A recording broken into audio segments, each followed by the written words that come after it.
Hello everyone, I hope all of you are good, your family is good and you are studying well. So today this video is for class 10 students who are going to give the exam in 2023, and this video is all about science subject and how to cover your science subject in remaining 2 months, that is December and January. I will not consider the month of February because as you know in February hardly you will be having just 5 to 10 days, and I will not recommend you to study anything new in those 5 to 10 days. So either you can solve your previous year paper or you can solve your sample paper. Okay, so hardly we have 50 days. So 10 दिन को भी जाने देते क्योंकि मान लो अभी शादी का भी सीज़न है, उसमें भी 10 दिन चला जाएगा, या फिर किसी फ्रेंड के बर्थडे हुआ कभी, या फिर कहीं आपको जाना पड़ा तो इस समय भी 10 दिन जाएगा. ठीक है, तो 10 दिन को साइड करते हैं. तो हम लोग टारगेट करते हैं 50 डेज़ को. ओके, सो हम लोग पास 50 डेज़ है. तो इन 50 डेज़ में कैसे आपको पढ़ना है, कौन सा बुक पढ़ना है, कौन सा सैम्पल पेपर करना है, कौन सा प्रीवियस ईयर पेपर करना है, उसके बाद कौन सा इंपॉर्टेंट टॉपिक्स है, फिर क्या क्या डिलीटेड टॉपिक्स है एनसीईआरटी से, क्या क्या चैप्टर है जो डिलीट हो चुका है, ये सब भी जानना ज़रूरी है. तो इस वीडियो में सब कुछ आपको मिलेगा.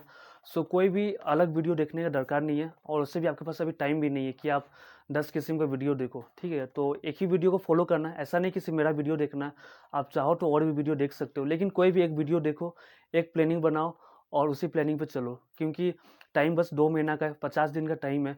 उसमें 10 किस्म का अलग अलग रास्ता, देखो रास्ता तो है, कोई भी एक जगह जाने के लिए हो सकता है 10 रास्ता हो, लेकिन आपके पास अभी टाइम नहीं है ना कि 10 रास्ता को फॉलो करो, या फिर कभी एक दिन इस रास्ते पे जाओ, दूसरा दिन उस रास्ते पे. तो ऐसा टाइम नहीं है, तो एक ही रास्ता को फॉलो करना है और एक ही टाइम टेबल बनाना है, और उसी को फॉलो करके 80 मार्क्स में आपको 70 प्लस 75 प्लस लाना है.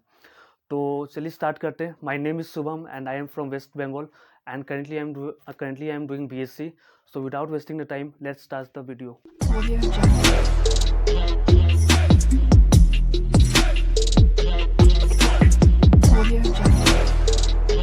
तो सबसे पहले देखते हैं कि हम लोग पास कितना दिन टाइम है, कितना चैप्टर है और कितना टाइम आपको देना है एक चैप्टर में. तो हम लोग पास मान लेते हैं 52 डेज है. ठीक है, 2 दिन ज़्यादा क्यों माने वो भी बताते हैं आपको. तो टोटल चैप्टर 13 है और 52 डेज है. सो 52 डिवाइडेड बाय 13 गिव्स 4. सो एक चैप्टर के लिए आपको 4 दिन मिल रहा है, जो कि आई थिंक सफिशिएंट होना चाहिए, except some of the chapters like life processes, current electricity. ये कुछ चैप्टर्स है जो कि थोड़ा लेंदी है, तो उसका लिए आपको क्या करना होगा, थोड़ा टाइम ज़्यादा देना होगा, इंक्लूडिंग प्रीवियस ईयर ऑल्सो. क्योंकि ऐसा मत सोचना कि एक ही बार में सारा चैप्टर करेंगे उसके बाद प्रीवियस ईयर करेंगे, नहीं. तब तक आप लोग बहुत सा चीज़ भूल भी चुके रहोगे, और उस टाइम टाइम नहीं मिलेगा ना, सब सब्जेक्ट का प्रेशर रहेगा. तो उस टाइम आप एक सब्जेक्ट का प्रीवियस ईयर 50 सवाल लेकर बैठोगे तो हो नहीं पाएगा, practically it is not possible. So एक एक चैप्टर करके प्रीवियस ईयर करते जाना है, एक एक चैप्टर का कॉन्सेप्ट पढ़ना है, प्रीवियस ईयर करना है, फिर नेक्स्ट चैप्टर में मूव करना है. सो एक चैप्टर पे 4 दिन देना है इंक्लूडिंग प्रीवियस ईयर पेपर, और per day try to give 2 hour to 3 hour, क्योंकि अभी स्टडी टाइम भी बढ़ाना होगा. क्योंकि मान लो पहले आप लोग 4 घंटा का देते हो कुल मिलाकर, तो अभी क्या एक सब्जेक्ट में 4 घंटा देना होगा. ठीक है ना, वो भी सेल्फ स्टडी. ऐसा नहीं कि स्कूल में 4 घंटा दिया और आप लोग कह रहे वाह 4 घंटा से पढ़े, नहीं. स्कूल ट्यूशन को अलावा आप लोग को कम से कम मान के चलो कि 6 घंटा 7 घंटा देना होगा. अगर स्कूल ट्यूशन में मान लो अगर आप लोग का 6 घंटा निकल जाए, बाकी काम में भी 10 घंटा निकल जाए, फिर भी आप लोग के पास टाइम बचेगा कि आप लोग 5 घंटा 6 घंटा टाइमली दे पाओ पढ़ाई में. ठीक है ना, तो 4 आवर करके देना है, मतलब एक सब्जेक्ट में कह रहे हैं. अगर नहीं हो पाए तो 2 घंटा तो मिनिमम देना है साइंस को अभी, और बाकी सब्जेक्ट को भी मतलब आप लोग अपने टाइम टेबल के हिसाब से बना सकते हो.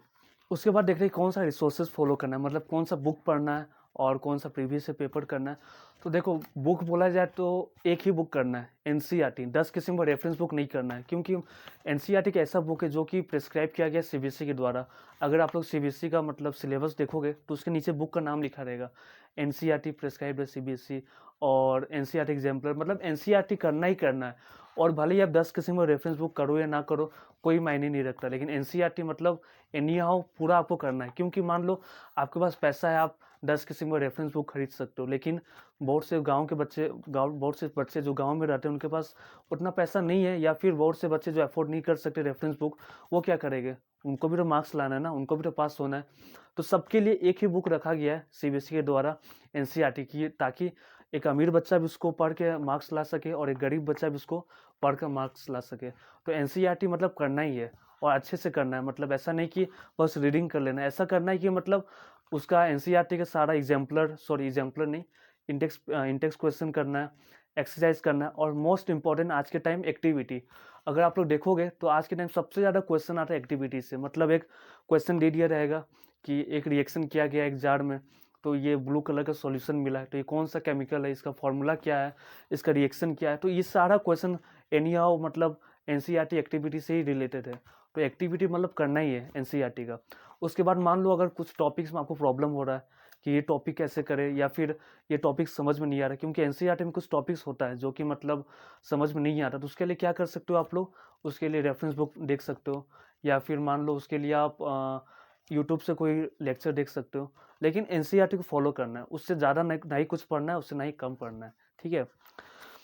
और प्रीवियस ईयर क्वेश्चन के लिए आप एक बुक ले सकते हो, या फिर चाहो तो आर्यन का बुक ले सकते हो। सिंपल पेपर के लिए भी आर्यन का ले सकते हो। तो एक बुक ले सकते हो ऑल इन वन। उसमें क्या है ना, सबसे अच्छा कि एक एक टॉपिक का नीचे आपको मतलब प्रीवियस ईयर पेपर दिया रहेगा। और प्रीवियस ईयर पेपर बहुत ज़्यादा ज़रूरी है, क्योंकि मान लो एक टॉपिक पढ़े आप light and object reflection chapter से, तो आपको तो मालूम होना चाहिए ना कि लाइट से कैसा क्वेश्चन बन सकता है, ऑब्जेक्ट से कैसा क्वेश्चन बन सकता है, इमेज से कैसा क्वेश्चन बन सकता है। तो ये कैसे मालूम चलेगा? ऑब्वियसली प्रीवियस ईयर पेपर करना होगा। और इसके लिए क्या करना है, सबसे ज़रूरी है मतलब टॉपिक वाइज, मतलब एक टॉपिक पढ़े, उसका क्वेश्चन देखना है कि किस टाइप का क्वेश्चन पूछा गया है सीबीएसई के द्वारा, तब उसको और अच्छे से प्रैक्टिस करना है उस क्वेश्चन को। तो ऑल इन वन एक बुक है, बहुत अच्छा है, जिसमें आपको इंपॉर्टेंट टॉपिक्स भी मिलेगा और प्रीवियस ईयर पेपर भी। और चाहो तो अलग से भी दिशा पब्लिकेशन का साइट है जो कि प्रीवियस ईयर पेपर के लिए है। और सैम्पल पेपर भी आप चाहो तो आर्यन का ले सकते हो। सैम्पल पेपर अभी ज़रूरी नहीं है, लेकिन हाँ प्रीवियस ईयर पेपर अभी ज़रूरी है, क्योंकि मालूम होना चाहिए कि क्या सवाल आएगा और किस टाइप का सवाल बन सकता है एक टॉपिक से, ठीक है। तो उसके बाद आप लोग को देखना होगा, सैम्पल पेपर हो गया, आर्यन या ऑजबल का ले सकते हो आप लोग। प्रीवियस ईयर पेपर भी बताए कि ऑल इन वन ले सकते हो, या फिर अलग से प्रीवियस ईयर ऐसा लेना कि जिसमें टॉपिक वाइज रहे, ठीक है। अब बुक मालूम चल गया, प्रीवियस ईयर पेपर कैसे करना वो मालूम चल गया, लेकिन हम स्टार्ट कैसे करें, मतलब बुक आ गया तो उसका मतलब स्टार्ट कैसे किया जाए। तो सबसे पहला है कि नो द सिलेबस। सिलेबस जानो कि सीबीएसई का सिलेबस क्या है, क्योंकि अगले साल से बहुत सा चेंज हुआ सिलेबस, बहुत सा टॉपिक डिलीट किया गया, बहुत सा चैप्टर डिलीट किया गया है। जैसे कि एक चैप्टर है, देखिए इससे अब हम पीडीएफ आपको डिस्क्रिप्शन बॉक्स में डाल देंगे कि मतलब कौन सा चैप्टर डिलीट किया गया, क्या सीबीएसई सिलेबस है। क्योंकि जानते हैं आप लोग आलसी, आप लोग जाएंगे नहीं सीबीएसई की वेबसाइट में डाउनलोड करने, तो सारा पीडीएफ का लिंक आपको डिस्क्रिप्शन बॉक्स में मिल जाएगा कि कौन सा टॉपिक डिलीट हुआ है, कौन सा प्रीवियस ईयर पेपर डिलीट हुआ है, सॉरी प्रीवियस ईयर पेपर नहीं मतलब प्रीवियस ईयर टॉपिक डिलीट हुआ है, चैप्टर्स डिलीट हुआ, वो सब का लिंक आपको डिस्क्रिप्शन बॉक्स में मिल जाएगा, ठीक है। तो जैसे कि कुछ चैप्टर्स है, पीरियोडिक क्लासिफिकेशन ऑफ एलिमेंट्स, ये पूरा चैप्टर डिलीट हो चुका है, इसको नहीं पढ़ना है। एनसीईआरटी में दिया है तो कंफ्यूज मत होना, एनसीईआरटी में तो रहेगा ही, लेकिन ये जो चैप्टर है एग्जाम के पॉइंट ऑफ व्यू से डिलीट हो चुका है। उसके बाद कुछ टॉपिक्स है, जैसे कि केमिकल रिएक्शन इक्वेशंस में एक चैप्टर है, सॉरी टॉपिक है कोरोजन एंड डेंसिटी, ये भी डिलीट हो चुका है, तो इसको नहीं पढ़ना है, इसका नहीं क्वेश्चन सॉल्व करना है। फिर बायोलॉजी में हेरिडिटी एंड इवोल्यूशन में आपका एवोल्यूशन पार्ट डिलीट हुआ है, एक्सरसाइज क्वेश्चन डिलीट हुआ है, मतलब टॉपिक डिलीट हुआ तो उसके रिलेटेड जो भी क्वेश्चन है वो भी डिलीट हो ही जाएगा। ह्यूमन आई में आपका colour of sun at the sunrise and sunset, ये भी डिलीट हो चुका है। उसके बाद सोर्स ऑफ एनर्जी पूरा डिलीट हो चुका है, नहीं पढ़ना है उसको, ठीक है। आवर इन्वायरमेंट, उसमें कोई रिडक्शन नहीं है। Sustainable management of natural resource, पूरा चैप्टर डिलीट हो चुका है। तो ये सब उम्मीद करते हैं आपको मालूम होगी क्या चैप्टर डिलीट हो चुका है और क्या टॉपिक्स भी। जैसे मैग्नेटिक इफेक्ट में पहले 20 पेज का अगर चैप्टर है तो अभी शायद 5 पेज का हो चुका है। मोटर डिलीट हो चुका है, इंडक्शन डिलीट हो चुका है, हैंड फ्लेमिंग का राइट हैंड रूल डिलीट हो चुका है। तो ये सब जानना होगा ना कि क्या सिलेबस है, क्या डिलीट हो चुका है। तो उसके बाद नेक्स्ट हम लोग को जानना होगा नो द एग्जाम पैटर्न, मतलब पैटर्न क्या एग्जाम का, कितना मार्क्स का क्वेश्चन आएगा, कितना क्वेश्चन रहेगा जो कि 1 मार्क्स का, कितना क्वेश्चन जो कि 2 मार्क्स का, कितना क्वेश्चन जो कि 3 मार्क्स का, ये सब भी जानना होगा, क्योंकि उसी के हिसाब से प्रिपरेशन करना होगा। तो इसका भी एक पीडीएफ बना के हम डिस्क्रिप्शन बॉक्स में डाल दिए कि कितना क्वेश्चन किस मार्क्स का रहेगा, इस टाइप का एक पीडीएफ मिलेगा आपको, ठीक है ना। तो मल्टीपल चॉइस क्वेश्चन जो है और एसर्शन रीजन मतलब एक स्टेटमेंट दिया रहेगा, उसका रीजन दिया रहेगा और 4 ऑप्शन रहेगा कि रीजन गलत है, स्टेटमेंट सही है, या स्टेटमेंट सही है रीजन गलत है, इस टाइप का रहेगा। और 16 एमसीक्यू रहेगा। ये सब सीबीएसई का सैम्पल पेपर और प्रीवियस ईयर का पेपर को एनालाइज करके बनाया गया है, ठीक है। तो टोटल 20 मार्क्स का क्वेश्चन रहेगा जो कि 1 मार्क्स रहेगा। फिर वेरी शॉर्ट आंसर क्वेश्चन रहेगा जो कि 2 मार्क्स का रहेगा, टोटल क्वेश्चन 6। और इसमें चॉइस मिलेगा आपको 2 क्वेश्चन में, तो टोटल मार्क्स फॉर 12। फिर शॉर्ट आंसर रहेगा जो कि 3 मार्क्स पर question and total question will be 7। Okay. Long answer रहेगा 5 मार्क्स पर question and total number of question will be 3। और कुछ क्वेश्चन रहेगा केस बेस्ड, जैसे कि मान लो एक केस दिया रहेगा कि फलाना के घर में 20 वोल्ट का बल्ब है, ये है वो है, तो कितना उसको इलेक्ट्रिसिटी पावर लगेगा, ये सब मतलब एक आपको एक हाइपोथेटिकल एक कंडीशन दिया रहेगा, हाइपोथेटिकल एक आपको सीन दिया रहेगा, सिनेरियो, और उसके हिसाब से आपको कुछ क्वेश्चन दिया रहेगा कि नेहा के घर में ये इतना बल्ब 10 बल्ब है, 10 पंखा है, 10 फ्रिज है, तो कितना बिल आएगा उसका, कितना क्या आएगा, तो इस टाइप का क्वेश्चन मिलेगा, इसी को कहते हैं केस बेस्ड। ठीक है, तो ये सब भी जानना होगा, इस टाइप का क्वेश्चन भी प्रैक्टिस करना होगा। अब जानते हैं कि कैसे एनसीईआरटी पढ़ना है, क्या नहीं पढ़ना, क्या सॉल्व करना है, क्या सॉल्व नहीं करना है। तो देखो एनसीईआरटी मतलब थोड़ा डिफिकल्ट है, मतलब पढ़ने खुद से अगर आप पढ़ना चाहो तो मतलब कुछ स्टेटमेंट्स कुछ लाइंस मिलेगा जो कि मतलब समझ में ना आए, तो क्या कर सकते हो ना आप लोग, एक अच्छा यूट्यूब चैनल देखो, कोई भी जो आपको पसंद है वैसा देखना जो कि एनसीईआरटी ओरिएंटेड हो, जो कि मतलब एनसीईआरटी के ऊपर फॉलो हो, तो उसको आपको देखना है। और उसको पहले पूरा वीडियो देख लो आप, फिर एनसीईआरटी पढ़ो, तब देखना समझ में आएगा। लेकिन ऐसा नहीं कि आज वीडियो देखे और 10 साल बाद एनसीईआरटी बुक पढ़े आप, तब समझ में नहीं आएगा। आज देखे तो हार्डली 24 घंटा के अंदर मतलब आपको पढ़ना ही है एनसीईआरटी बुक। तो उसके बाद भी कोई प्रॉब्लम हो तो फिर से गूगल में सर्च करो या फिर यूट्यूब में करो, कोई भी अच्छा चैनल देख सकते हो, फिजिक्स वाला का है या फिर कोई भी जो कि एनसीईआरटी ओरिएंटेड हो। ठीक है, क्योंकि ज़्यादा नहीं पढ़ना है, अभी टाइम नहीं है ना ज़्यादा पढ़ने का। फिर क्या करना, कंप्लीट एनसीईआरटी पूरा पढ़ना चैप्टर को, मतलब कोई भी टॉपिक छोड़ना नहीं है, क्योंकि पूरा इंपॉर्टेंट है आपका एनसीईआरटी, मतलब उसको तो मान लो बाइबल है आपके लिए अभी, ठीक है ना, गीता है आपके लिए, कुरान है अभी आपके लिए, ठीक है, आपको तो वो पढ़ना ही है अभी एनसीईआरटी। उसके बाद क्या है, सॉल्व बैक क्वेश्चन को सॉल्व करना है, मतलब एक्सरसाइज सॉल्व इंटेक्स को भी सॉल्व करना है, और most important solve activity question. Okay, activity question तो सॉल्व करना ही है, पहले नहीं करने से भी चलता, लेकिन अभी करना ही है करना। उसके बाद अभी देखा जाए डाटा तो एक्टिविटी से क्वेश्चन आता है, ठीक है। फिर क्या है, रेफरेंस बुक का हेल्प ले सकते हो अगर आपके पास है, मान लो कोई टॉपिक समझ में नहीं आया या कुछ टॉपिक आपको लग रहा है कि इसमें मतलब और पढ़ना है, लेकिन वैसे अभी और ज़्यादा नहीं पढ़ना है, फिर भी एक रहता है ना कि मतलब ये समझ में नहीं है, इसको कुछ और अच्छे से कवर करना है, तो आप हेल्प ले सकते हो रेफरेंस बुक का। फिर प्रीवियस क्वेश्चन साइमल्टेनियसली आपको सॉल्व करना है, बिकॉज आप सोचोगे कि अगर एग्जाम के 10 दिन पहले शुरू करोगे तब टाइम नहीं मिलेगा। 10 दिन पहले आपको सैम्पल पेपर करना है, रिवाइज करना है, प्रीवियस ईयर के लिए उस टाइम टाइम नहीं है। फिर क्या, learn every reactions and practice them on daily basis. Chemistry में आपको पता है कि रिएक्शन बहुत ज़्यादा इंपॉर्टेंट है, सिर्फ केमिस्ट्री नहीं, बायोलॉजी में भी कुछ रिएक्शंस है, तो रिएक्शन से क्वेश्चन आना ही आना है, 1 मार्क्स में 2 मार्क्स में। जैसे कि मान लो दिया रहा है कि ए रिएक्ट्स विद बी, तो बताओ कि सी क्या है, डी क्या है।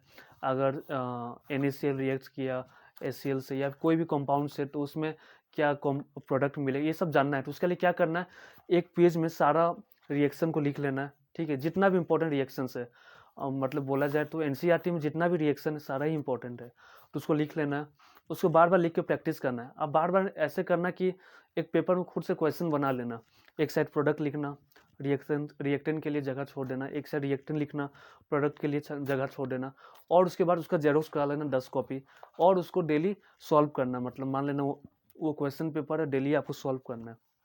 तो ऐसे करके आपका एनसीईआरटी का जितना भी रिएक्शन है सारा कंप्लीट हो जाएगा। और बायोलॉजी का भी, फिजिक्स में कोई रिएक्शन नहीं है, तो उसके लिए आप लोग क्या कर सकते हो, फिजिक्स के लिए एक पेपर में सारा फॉर्मूला लिख लो, जितना भी फॉर्मूला है, और दीवार में चिपकाओ या फिर कहीं भी चिपकाओ, अपना दिल में चिपका लो, सबसे ज़्यादा सही रहेगा। कुछ टाइम के लिए दिल से बाकी लोगों को निकाल दो और फॉर्मूला चिपका लो, क्योंकि अभी 2 महीना ही टाइम है, तो उसमें आपको फॉर्मूला, रिएक्शन, ये सब को ही अपने आसपास रखना है, बाकी किसी को नहीं, ठीक है ना। और हर चैप्टर का आपको नोट्स बनाना है, हार्डली 2 से 3 पेज का होना चाहिए, क्योंकि ज़्यादा पेज का बनाओगे तो फिर प्रॉब्लम हो जाएगा। तो 2 से 3 पेज का नोट्स बनाना है, और ऐसा नोट्स बनाओ कि एग्ज़ाम को पहले रिवाइज कर पाओ। ये नहीं कि पूरा बुक छाप दिए और एग्ज़ाम को पहले लगे मतलब पूरा बुक पढ़ रहे हैं, वैसा नहीं। ऐसा नोट्स बनाओ कि एक ही पेज में सारा फ्लो चार्ट बनाओ, कि एक टॉपिक लिखे उसमें से 10 एरो बना दो, क्या क्या इंपॉर्टेंस है, क्या क्या उसमें दिया हुआ है, सारा उसी फ्लो चार्ट में बनाओ, उस टाइप से कवर अप करना है, ठीक है। और क्या, बस एनसीईआरटी में ऐसे ही करना है और कुछ नहीं। अब कुछ इंपॉर्टेंट टॉपिक्स है एनसीईआरटी का, जो कि आपको बता देते। देखो इंपॉर्टेंट टॉपिक्स मतलब ये नहीं कि यही आएगा, और इंपॉर्टेंट टॉपिक्स हम बताना चाहते नहीं, क्योंकि सब क्या करेगा कि वही इंपॉर्टेंट टॉपिक्स पढ़ लेगा और पूरा एनसीईआरटी पढ़ेगा नहीं। देखो इंपॉर्टेंट टॉपिक्स बोलकर ऐसा कुछ होता नहीं है। हम लोग के टाइम क्या हो रहा है क्लास 12 के टाइम पे कि हम भी क्या किए कि लास्ट टाइम इंपॉर्टेंट टॉपिक्स ज़्यादा पढ़े। ऐसा नहीं कि बाकी सब्जेक्ट नहीं पढ़े, मतलब बाकी टॉपिक्स नहीं पढ़े, इंपॉर्टेंट टॉपिक्स पर ज़्यादा ध्यान दिए और एग्जाम में देख के शौक हो गए कि वो क्वेश्चन आया ही नहीं। तो ऐसे ऐसा कुछ कॉन्सेप्ट नहीं कि इंपॉर्टेंट टॉपिक है तो वो आएगा ही। फिर भी कुछ टॉपिक्स होता है कि जो कि मतलब उसमें क्वेश्चन देखा जाए तो आता ही आता है। तो ये सब इंपॉर्टेंट टॉपिक्स प्रीवियस ईयर को एनालाइज करके बनाया गया है कि प्रीवियस ईयर में किस टाइप का क्वेश्चन आया है, उस टाइप को एनालाइज करके कुछ इंपॉर्टेंट टॉपिक्स बनाया गया है, जिसका भी पीडीएफ का लिंक आपको डिस्क्रिप्शन बॉक्स में मिल जाएगा, ठीक है। तो उसमें जैसे कुछ कुछ टॉपिक है, जैसे केमिकल रिएक्शन इक्वेशन है, उसमें आपको बैलेंसिंग का जो टॉपिक वो इम्पोर्टेंट है। उसके बाद types of chemical reaction, acid base में आपका सॉल्ट इंपॉर्टेंट है, उसका फार्मूला, सॉल्ट का फार्मूला, जैसे कि अलग अलग सॉल्ट, प्लास्टर ऑफ पेरिस हो गया, उसके बाद बेकिंग पाउडर हो गया, बेकिंग सोडा हो गया, ये सब जो भी है, ब्लीचिंग पाउडर हो गया सॉरी, तो ये सब का आपका मतलब फार्मूला प्रिपरेशन करना होगा। इसी टाइप से पूरा पीडीएफ बना रही है, मतलब टॉपिक बना रही है, लेकिन फिर भी हम कह रहे हैं कि इस पर ध्यान नहीं देना है। सबसे पहले ध्यान देने का मतलब पहले आपको एनसीईआरटी पढ़ना है, लेकिन जब ये टॉपिक मिलेगा तो ज़्यादा ध्यान देना है, सिर्फ ये नहीं पढ़ना है, क्योंकि और भी बहुत सा टॉपिक जिसमें से क्वेश्चन आ सकता है। तो ये बस इंपॉर्टेंट टॉपिक है जो कि जिस पर हल्का सा ध्यान ज़्यादा देना है, ठीक है ना, क्योंकि एग्ज़ाम टाइम में चांस है कि इससे क्वेश्चन बन सकता है। तो यही सब है, इसका मतलब पूरा डिटेल अभी आपको एक्सप्लेन नहीं करे क्या इंपॉर्टेंट उसका, क्योंकि वीडियो भी लंबा हो जाएगा, अभी आपके पास टाइम नहीं है एक एक घंटा का वीडियो देखने का। और तो इसका जो पीडीएफ है, इसका लिंक आपको हम डिस्क्रिप्शन बॉक्स में दे दिए, आप लोग आराम से डाउनलोड करो। सारा syllabus, previous year paper, not previous year, CBSE sample paper, हाँ उसको भी देखना कि सीबीएसई सैम्पल पेपर कैसा है, क्योंकि सीबीएसई सैम्पल पेपर बहुत ज़्यादा जरूरी है, क्योंकि किस टाइप का क्वेश्चन बना है, क्या क्वेश्चन आ सकता है आजकल सीबीएसई से, तो वो उसके लिए सीबीएसई सैम्पल पेपर देखना जरूरी है, ठीक है। तो वो सब आपको सबका लिंक आपको डिस्क्रिप्शन बॉक्स में मिल जाएगा। तो और कुछ है नहीं, और भी कोई अगर डाउट्स हो आपको साइंस रिलेटेड या फिर और भी कोई भी सब्जेक्ट रिलेटेड, तो कमेंट बॉक्स में आप कमेंट कर सकते हो। I am always available for you guys, okay. और अगर आपको हेल्पफुल लगा ये वीडियो तो इसको शेयर करना, क्योंकि देखो मेहनत लगता है इस वीडियो बनाने में, क्योंकि 10 किस्म का पीडीएफ बनाना हुआ, सबको डालना पड़ेगा, उसके बाद डाटा एनालाइज करना था, उसके बाद अभी भी कोई फैंसी कैमरा नहीं, फ़ोन से ही शूटिंग हो रहा है सारा, तो मेहनत लगता है। तो एक शेयर करना है, एक सब्सक्राइब करने में ज़्यादा टाइम नहीं लगेगा, बस 1 सेकेंड आपको बस टाइम लगेगा आपको बटन में क्लिक करने में, और शेयर कर देना कोई भी फ्रेंड्स अगर आपको लगे इंपॉर्टेंट है।